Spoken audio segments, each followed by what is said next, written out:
if you share it with me first. Okay.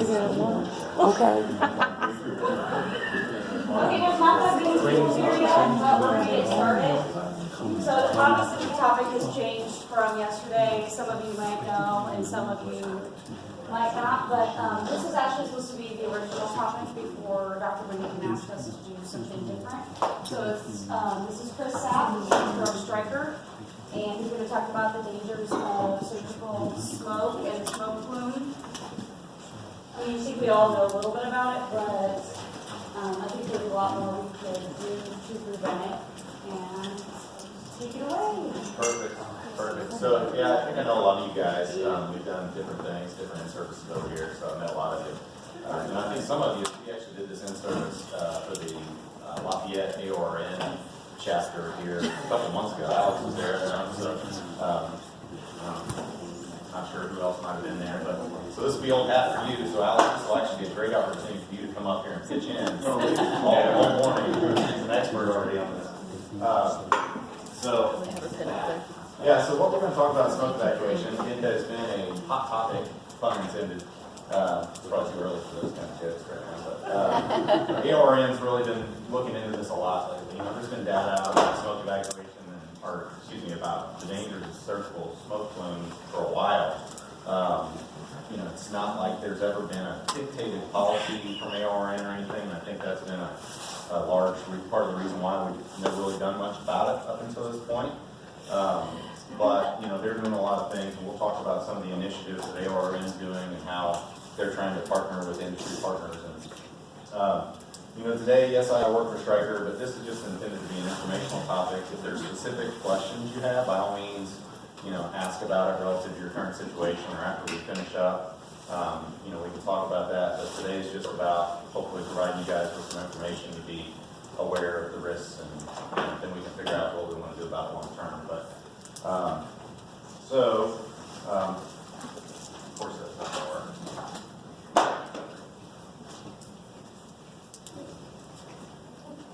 Technical difficulty number one. There we go. I swear I just changed the slide a second ago. Should the little clicker work? Yeah. Literally, I just changed the slide 30 seconds ago. See if this works.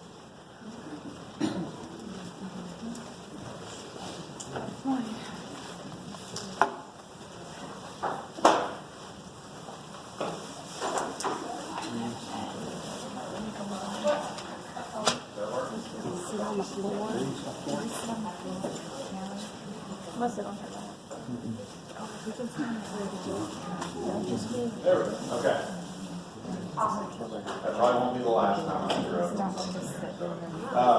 This one actually is not received this morning. We were kind of scrambling, like Lindsay said.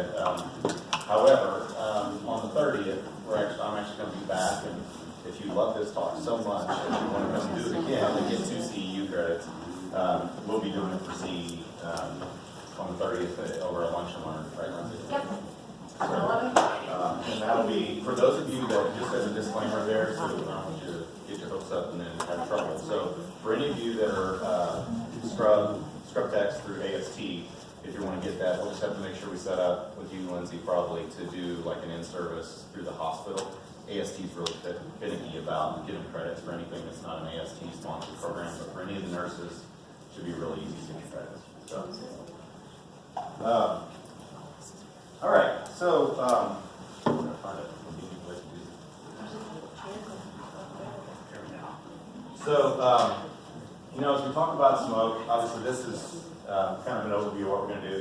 First of all, just understanding what's in surgical smoke plume, I think it helps to understand better why there's risks, if you understand what it is, the hazards that it can have for not just you guys, but the patient aspect of it too. That's really a big aspect, particularly in some of our laparoscopic cases. There's some data out there about the hazards to the patients if we're not doing anything to evacuate smoke. Regulations and guidelines that you can see from some of the different organizations that help govern perioperative environment. Some of the strategies that you can take to try to reduce smoke. Different methods that you can use to evacuate smoke. Key criteria that you can use, which that shouldn't be anything new. You guys evaluate products and processes all the time in the OR, so that probably won't deviate too much. some of the clinical implications if you aren't following any kind of guideline, and then some of the tools that might be available to help in terms of compliance and actually putting an effort like this in place.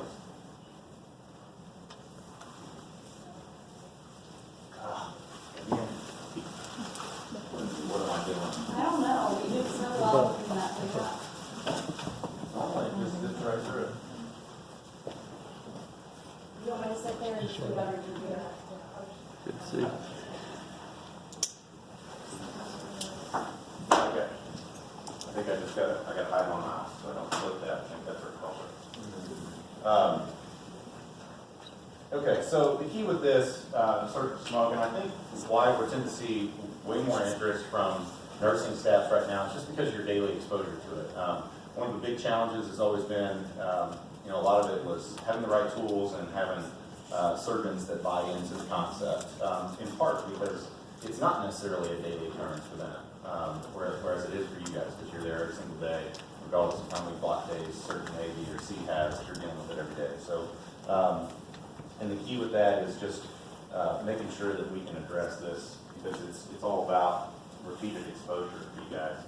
So if we think about what is smoke, right? So the whole premise is you guys are using cautery or if you're using a laser or whatever mechanism it is that you're using for coagulation and cutting other than with a scalpel. Basically, that energy that's created from that device heats up the cells. Those cells start moving around really rapidly. And as that cell, all the heats up, basically it implodes. And so when it implodes, every cell is made up of some water, hydrous content. So when it bursts, that creates that plume because it's that hydrous cell that, just like you see when you're boiling water in a pot, creates smoke as that evaporates, right? So it's the same concept. The difference is when you're in the surgical environment, you also have all the tissues. It could be a MRSA case. It could be, whatever the case may be with that particular patient. So now you also have soft tissue and cellular content that can adhere to those cells as they burst. And then all of a sudden you've got that smoke becomes a carrier for some of the toxic chemicals that you can inhale, get in your lungs, and that's where the health risks come from. So if you think about smoke, and this is one of the things I think a lot of people have heard over the years of how surgical smoke is similar to cigarette smoke. And, I see sometimes where people, they kind of have brushed it off in the past because, there's this one study that was actually, I think was conducted through ARN, but it was a British study. And they assessed the content of the surgical smoke that was being inhaled, and they correlated it to the effect of smoking 27 to 30 cigarettes a day. Now, granted, that was doing breast cases all day long, which are probably the worst smoke cases you could do, right? Because you've got a lot of fatty tissue, a lot of hydrous tissue that creates a lot of smoke, right? Those are the worst ones. That's the same reason why if you're ever doing, big scoliosis back cases or something, or a hip, you're obviously working through a lot of fatty tissue. The more fatty tissue tends to see the more smoke. The thing that I've always talked to people about is what level is okay if you're doing basic cases or you're just doing a couple of knees in a day. Are you okay with smoking 4 or 5 cigarettes a day? Some people may be, but a lot of people aren't. And that's one of the big things that I think people aren't necessarily aware of those risks. And it's kind of ironic. You think about every hospital you go to nowadays, you look around and there's no smoking sign. You got to walk 5 miles if you are a smoker and you want to smoke a cigarette. But yet our ORs, we've got smoke every single day. So I think that's why we're starting to see more and more focus on this in terms of putting some kind of policy and trying to address it.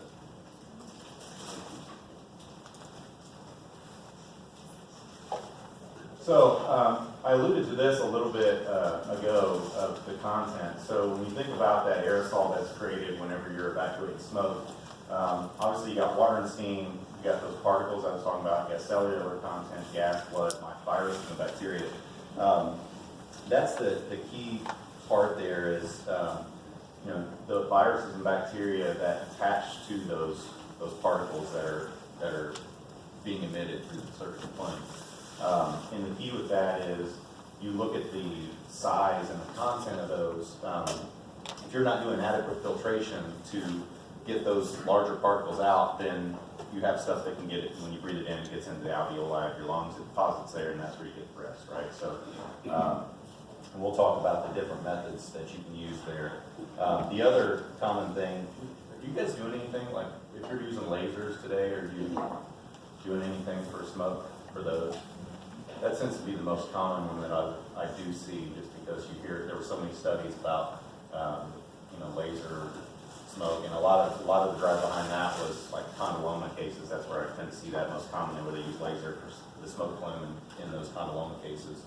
And that was originally driven in large part because they talked about, there was one surgeon that developed polyps in his throat, from doing one of those cases. And, so that's when, really got a lot of people's wheels turning about the fact that you're inhaling and ingesting this viral content that is adhering to the contents of the surgical smoke. So, we talked about it being similar to surgical smoke, or excuse me, to cigarette smoke. Since the 70s, really, they've been collecting a lot of data on all this, and this is just some of the chemicals that are, similar agents that are in cigarette smoke, and that's where they make that comparison. It's just a lot of carcinogenic agents that they found as trace chemicals when they've assessed and analyzed surgical smoke as they've done these studies. So it's not too big of a stretch to think that inhaling any of these things are not good for you. My throat's super dry this morning. Hacking all morning. So we talked about this again already. So the smoke that you're creating is basically 95% water and steam, and then 5% is the cellular debris. And most of these particles, so we'll start talking about filtration methods here in a little bit, most of these particles are 0.3 microns or smaller, and that's that kind of critical area to where it can deposit into the alveoli. So we'll talk about microns. It means nothing. You can't see a micron to the visual eye. It's a microscopic measure, but that's kind of an important term as we talk about different ways that you can use to evacuate smoke. The other thing that there was a journal article from the Journal of Hospital Infection that did a study and talked about the hazards of surgical smoke, and these were just some of the things that they identified as side effects. These are all, some of them more innocuous, others obviously much worse that you'd never want to touch. But this is just some of the things that they identified as risks in that particular paper for surgical teams. And then the patient aspect of it, that's another one. Obviously, pretty much everyone in this room probably got into this because you want to take care of patients, right? So it's not just about the impact to you guys, but how do you protect your patients? And there was another study that they looked at that talked about the fact that if you've got patients that have cardiovascular disease, that the absorption of surgical smoke can actually have additional adverse effects and can exacerbate some of the cardiovascular issues that people have. And the key with that is you think about it, if you've got a pneumo and you've got a patient in a laparoscopic case, if that smoke is just sitting in the body, they have data that says that those patients actually absorb that smoke back into the bloodstream. So, when you think about that, it's carbon monoxide, it's all that content. So, it's just, this is not as much of an issue, obviously, in your open cases for the patient aspect because the smoke is rising and leaving the incision site. But particularly in these cases, it kind of increases the importance of that. And then the key with that is, okay, we release it from the pneumo, or we just releasing it from a trocar port, and then all the surgical team takes over the benefits of all that surgical smoke, or do we find a way to evacuate it and filter it in a way so it doesn't affect the surgical team as well? And I think if I remember right from the inserts, you guys aren't typically doing anything for smoke evacuation in laparoscopic cases today, right? Other than releasing your port for the most part. And we'll talk about that too. There's different ways that you can do that from a laparoscopic standpoint, because obviously that's not generated from a bovie or something like that. So we'll talk about that as well.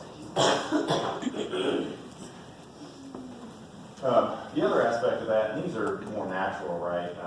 And it's probably part of the reason why you release it through the trocar, but the other adverse effect from a patient standpoint in laparoscopic cases is just obscuring your view and making sure that you've got good visualization while you're doing the procedure.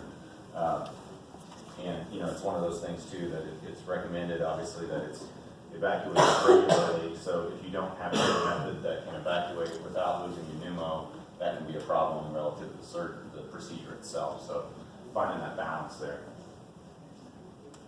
So as you think about regulation and guidelines, these are all just some of the organizations. You know, there's a lot of those that are more prominent, you know, in you guys' world than others.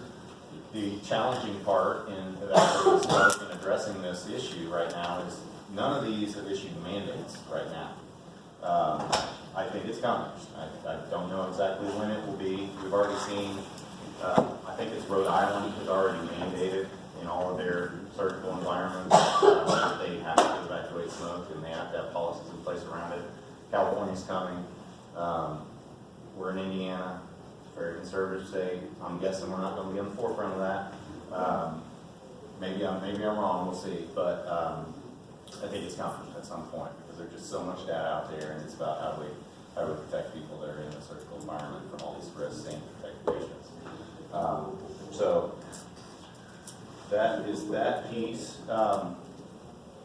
As we shift to talking about, well, actually, this is some of the guidelines. So, if we think about some of the guidelines that they recommend, and it's interesting to talk about the practicality of some of these too, right? You issue guidelines, you got to have the means to implement them that are effective and not so cumbersome that it's not worth doing. OSHA, one of the recommendations they make is making sure that everybody has an N95 respirator, which is sealed and fitted to every individual, because if you think about it, you can even have some of your surgical masks. They are designed to be, you know, extra filtration. But the problem is, I don't know about any of you guys, but unless you're going to tape your whole face, you can't really protect from the sides. You know, there's openings in the mask, right? So you can't get firm fit with those. And, you know, it's just the cost and, you know, other headaches affiliated with every one of you having a respirator. It's just been a challenge. But they bring that up just because they recognize the risk of not filtering out smoke that you're breathing. NIOSH put out another study that just talked about having some type of ventilation, whether that's a portable system or, you know, some type of evacuated smoke at the side. The top one is actually showing a boom. And we'll talk more about that method. There's some hospitals that actually have a centralized evac system, like through their booms.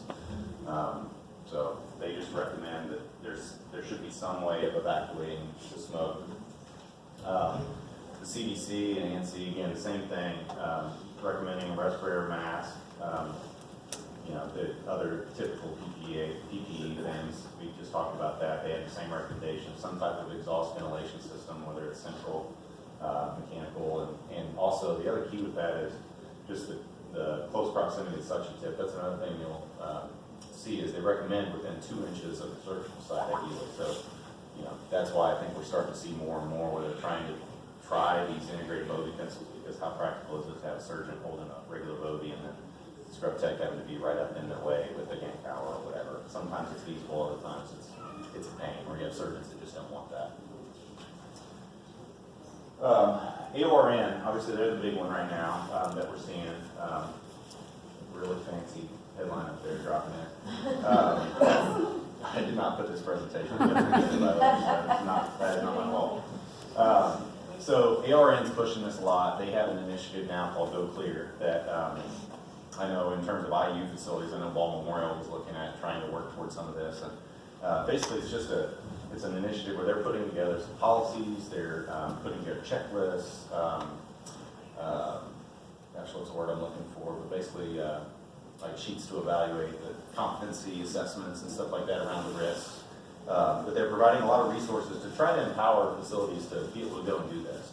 Because so much of it is around education, and not just for you guys, but so that you are then educated and empowered to have that same discussion with surgeons, you know, as you try to tackle this, because that's another critical piece. But obviously they've put a lot of recommended practices out there around, you know, just creating a safe environment to care for patients, electrocautery and laser safety. The MIS talked about laparoscopic cases, so you know, it's becoming more and more of a push there. I would expect this to probably be a pretty big topic at AORN next spring as well.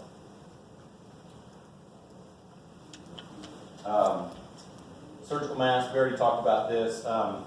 just for perspective, we talked about the micron thing earlier, right? So 0.3 microns was that level that we said that's kind of an important level. Usually, a lot of standard masks, a lot of times filter down to 5 microns, so quite a bit higher. In addition to just the fact that the same issues we talked about earlier, not being tight to fit.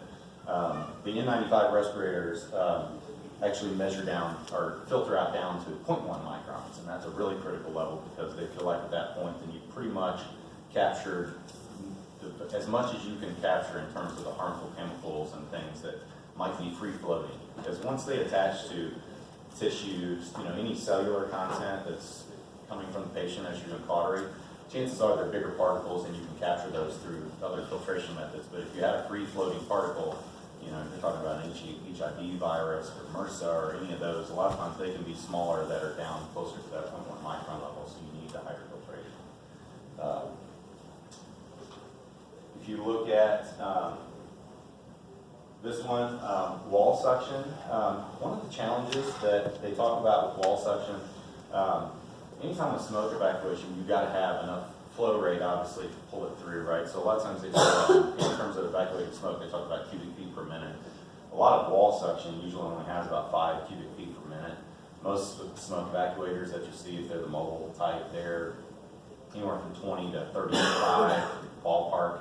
So they're a lot more powerful. The only thing is, if you are using wall suction, the other key with that is, if you think about it, if you're evacuating smoke using wall suction, it's thrown into a canister, and you're not filtering anything, at some point you take that canister lid off, and you just basically transport the smoke from here to there, and it's right back in the environment. And then you've got air circulation systems within the OR that are circulating the air throughout the whole OR. So as soon as it goes up in this spot, circulates in that room, goes in the halls. That's why you smell it all around the halls when you big buildings, because the air circulates through the OR.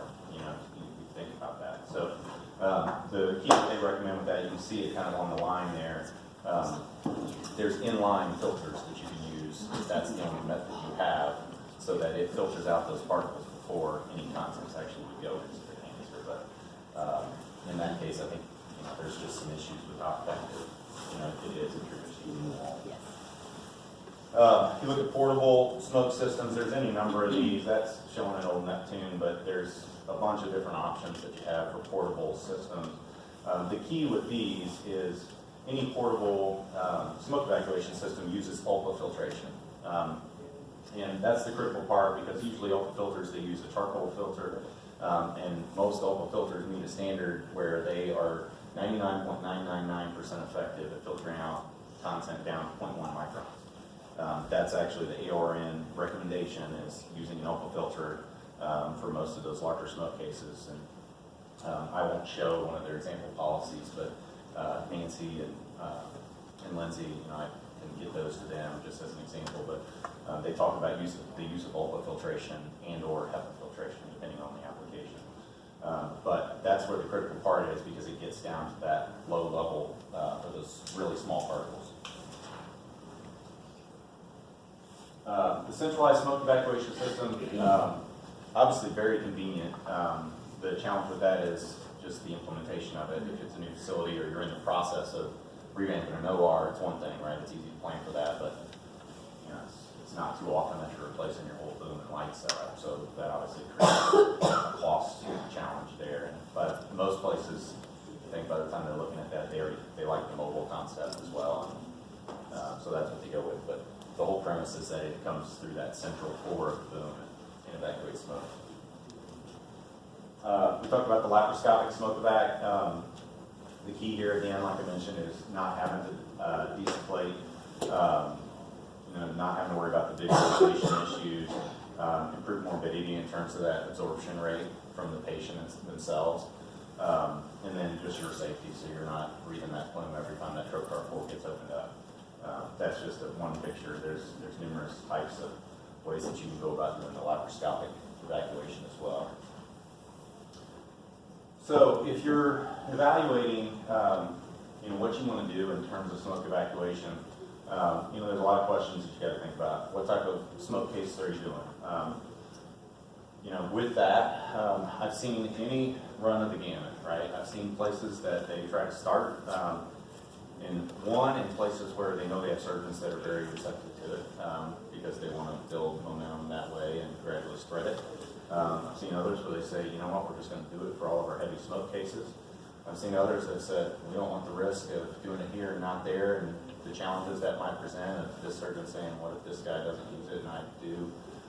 That just say, you know, we're putting our packs. I don't personally have anybody that's doing that. I've heard of some, like Intermountain Health, which is a massive health system out in Colorado, also fairly, which is really ironic. It's kind of a progressive place, but they do a lot of other smoking that doesn't relate to the surgery smoke. But they're looking at that as a benefit. So I don't know, maybe they're just eating a lot of brownies, but you know, so that's something that you got to take into consideration too. And that all ties into the bottom too. There's obviously, you know, a Bowie pencil is relatively cheap. Any type of smoke evacuation pencil, there's incremental cost there. So depending on the scope of how you try to address that, there's incremental cost, and then it's weighing that safety versus cost, you know, situation that you have to do with a lot of things in the OR. You know, how well does it work? How much time does it take to set up? Can you smell the smoke? How noisy is it? The noise has always been one of the big challenges and hurdles with smoke evacuation too, that you get some docs that are like, you know, this thing's so noisy I can't even think, like, let alone operate. So that's been a challenge.